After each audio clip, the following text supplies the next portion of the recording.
And next, you have another title fight. It's Cody Garbrandt against TJ Dillashaw. And, we've been waiting for this one as a long time as fans, man. This was supposed to happen a while ago, and Cody hurt his back. But, this has been brewing a long time. Ever since, TJ left Team Alpha Male, they've been talking shit back and forth. And, it's about time someone from that camp fought TJ. So why not Cody, knockout artist like him, and so this is going to be a really intriguing fight. TJ Dillashaw, he's, to me, in my opinion, really he's an overrated striker. He does have a lot of movement, Dominic Cruz-esque movement, but I don't think that he uses that movement to strike with. He kind of uses that movement, I think, as, maybe a distraction on the outside, and then he comes in on straight lines with straight line attacks. He doesn't really use that movement in his attacks, in his striking. And, I think that it's gonna be a little bit too obvious for a guy like Cody. Like, when he was coming in versus Dominic Cruz, he was loading up a lot, and he was throwing with that overhand right, and it was just very easy for Dominic Cruz to read and move out of the way. And I think that TJ Dillashaw's real skill is his grappling, man, his wrestling. When he is fighting John Lineker, I mean, the timing and the timing on those takedowns was incredible.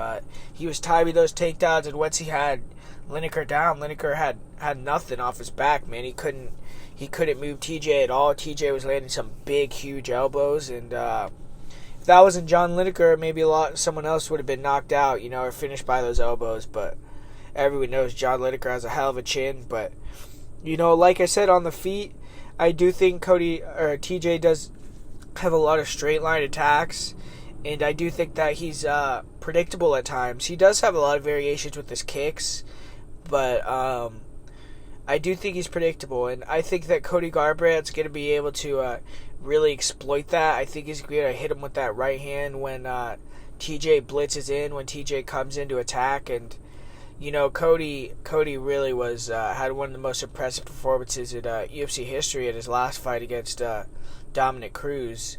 He was taunting him. He was using incredible head movement, was very good in the pocket, wasn't able to get hit at all, really. I mean, Cruz had very little success in that fight, and he really dominated him. He was able to drop him multiple times, and I think that Cody is just a little bit better than TJ Dillashaw, and I think that it has to weigh on you where you used to go to war with all those guys at Team Alpha Male, and everyone knows he had a really good relationship with Buckholz, and now you see Buckholz in the other corner when you're walking out.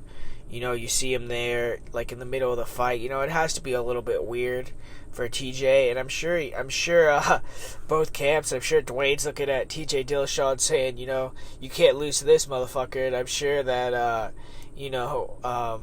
Buckholz is looking at Garbrandt saying, you can't lose to this motherfucker. So this is gonna be a real fight. It's gonna be a real war, and I do think TJ could clip Cody. Cody does leave his chin out there at times, and he was hit with a few overhands by Dom Cruz, and TJ does have more power than Cruz, so who knows? He could clip Garbrandt, but overall, I think that Cody's going to win a decision here.